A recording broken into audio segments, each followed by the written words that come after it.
Assalamualaikum dan selamat sejahtera semua. Hari ini grup kami dari kelas CS 2303A akan membentang berkenaan masalah sosial dalam kalangan remaja di Malaysia, impak terhadap pemikiran dan kehidupan sosial serta langkah mengatasinya. Baik, kita mula dengan pendahuluan dulu. Remaja. Remaja yang berada dalam fasa transisi ke alam dewasa merupakan aset strategik kepimpinan negara. Walau bagaimanapun, persekitaran digital yang tiada sempadan mendedahkan mereka pada kepesatan budaya asing tanpa pengawasan yang rapi. Ini antara kesannya jika tiada pembendungan ataupun pengawasan yang rapi terhadap penggunaan teknologi digital pada masa kini. Yang pertama, ancaman nyata. Peningkatan kes perzinaan, gejala pembuangan bayi dan ketagihan melampau terhadap media sosial. Yang kedua, risiko masa depan. Keruntuhan tamadun dan kestabilan bangsa sekiranya langkah drastik tidak diambil. Dan statistik kes seksual dalam kalangan kanak-kanak dan remaja semakin meningkat dari tahun ke tahun. Antara contohnya adalah 2022 kes tidak terlalu tinggi, tetapi pada kes tahun 2023 statistik menunjukkan kes seksual dalam kalangan kanak-kanak dan remaja meningkat. Sebelum kita pergi lebih jauh lagi, saya ingin menceritakan latar belakang berkenaan kes ini. Okay, yang pertama, sistem sokongan yang rapuh.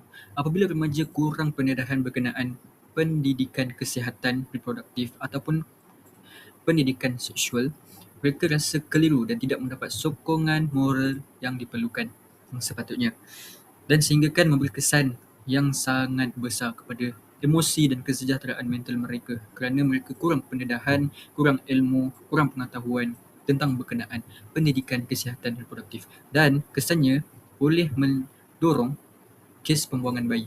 Kerana sebanyak 128 kes pembuangan bayi dilakukan sepanjang 2023 di Malaysia. Yang kedua ialah kegoyahan institusi keluarga. Sokongan emosi yang lemah dapat mendorong kaum belia untuk mencari validasi luar serta menghakis jati diri mereka.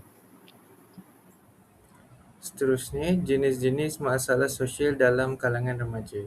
Terdapat 3 jenis-jenis masalah sosial dalam kalangan remaja. Yang pertama iaitu masalah zina, yang kedua iaitu pembuangan bayi dan yang ketiga ketagihan media sosial.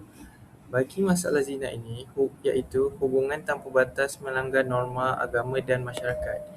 Ianya dipengaruhi oleh rakan sebaya dan media sosial.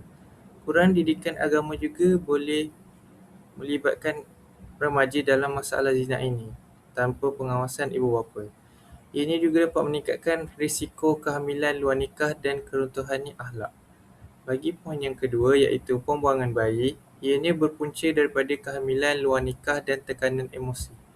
Kurang pegangan agama juga dan sokongan keluarga boleh menjadi isu kepada pembuangan bayi ini. Ini juga bertentangan dengan nilai kemanusiaan dan undang-undang. Ianya memberi kesan buruk kepada mental remaja dan masyarakat masa kini.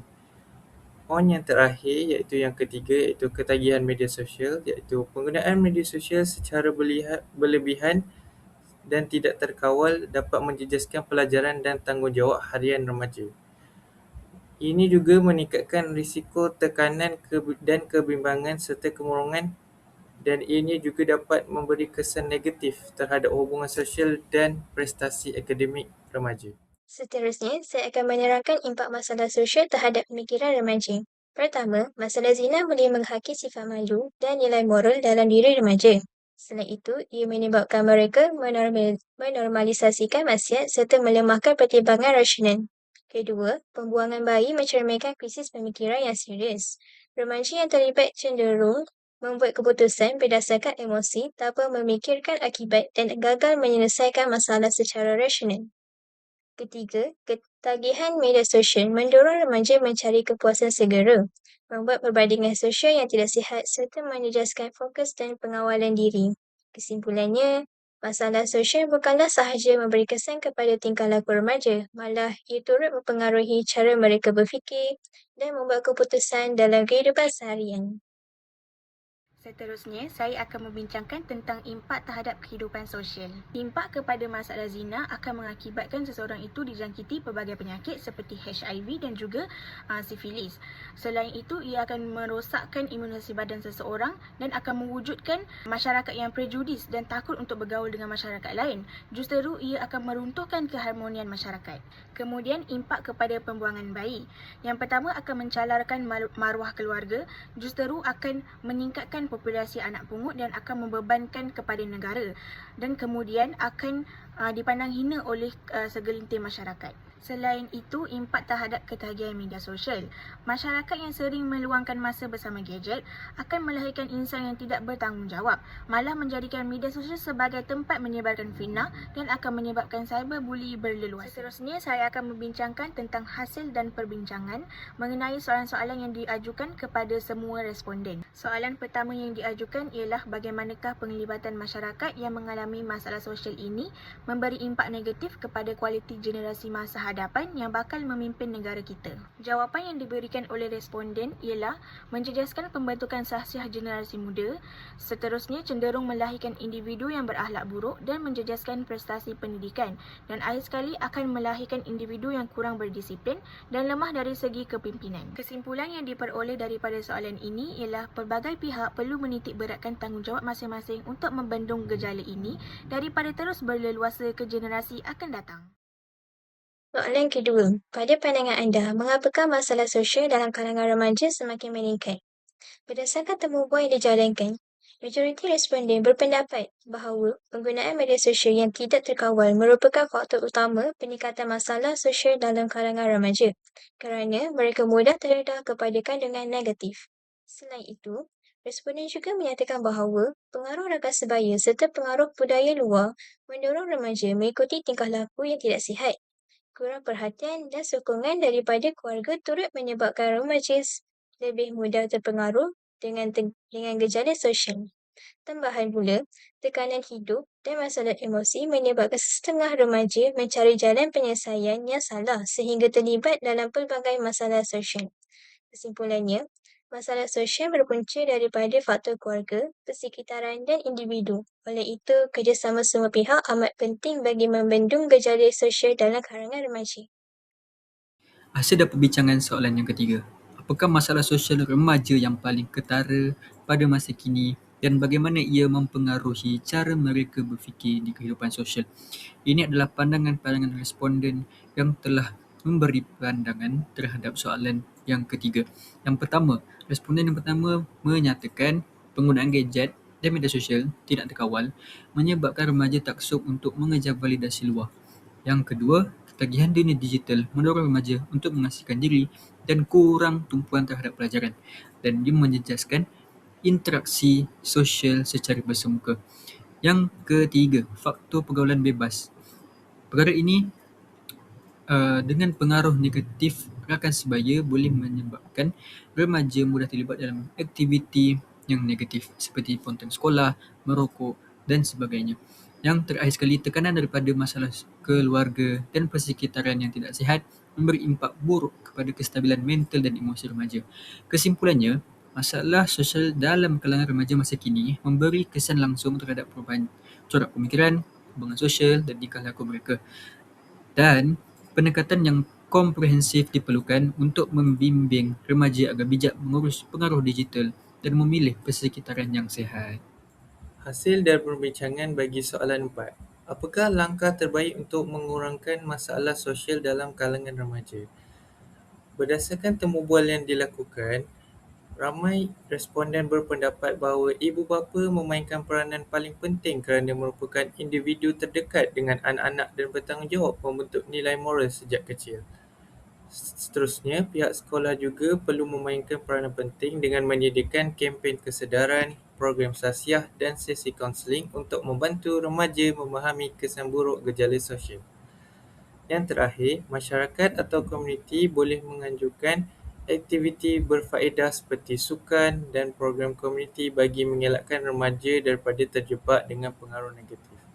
Kesimpulannya, masalah sosial dalam kalangan remaja dapat dikurangkan melalui kerjasama semua pihak, ibu bapa, sekolah, masyarakat dan kerajaan dengan didikan yang baik, perhatian daripada keluarga serta sokongan masyarakat mampu melahirkan remaja yang lebih berdisiplin dan berakhlak mulia. Hasil dan perbincangan soalan 5. Antara peranan ibu bapa, sekolah dan kerajaan, pihak manakah yang paling penting dalam mengenangi masalah sosial remaja? Mengapa? Pandangan respon, ibu bapa merupakan pihak yang paling penting kerana mereka ialah individu yang paling rapat dengan remaja. Didikan dan penerapan nilai murni sejak kecil membantu remaja membezakan antara perkara baik dan buruk. Selain itu, ibu bapa berperanan membentuk sikap akhlak dan nilai diri sebagai asas perkembangan remaja. Perhatian, komunikasi dan hubungan yang baik dalam keluarga mampu menjadi benteng daripada pengaruh negatif.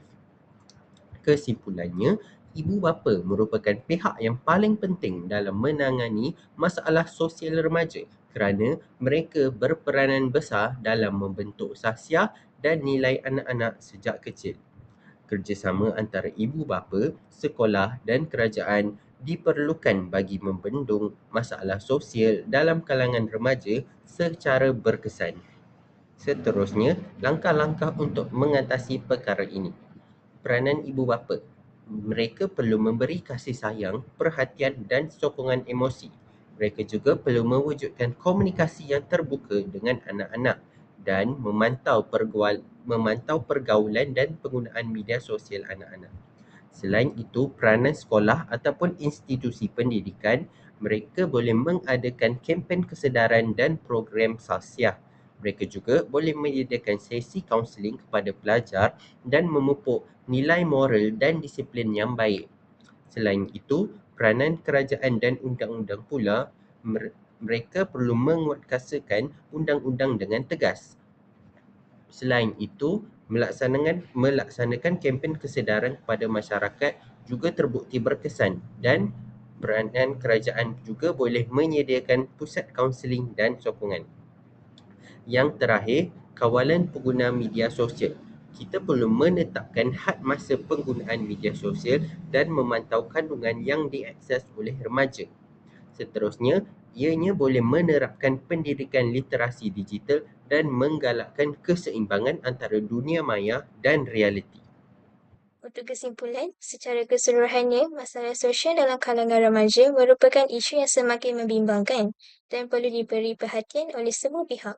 Kajian ini mendapati bahawa pengaruh rakan sebaya, kurang perhatian ibu bapa dan penggunaan media sosial yang tidak terkawal merupakan faktor utama yang menyumbang kepada masalah sosial. Isu ini bukan sahaja memberi kesan kepada individu, malah ia turut menjejaskan pembangunan model insan dan masa depan negara. Oleh itu, kerjasama semua pihak amat penting bagi melahirkan generasi yang berakhlak mulia, berdisiplin dan mampu menyumbang kepada masyarakat serta negara.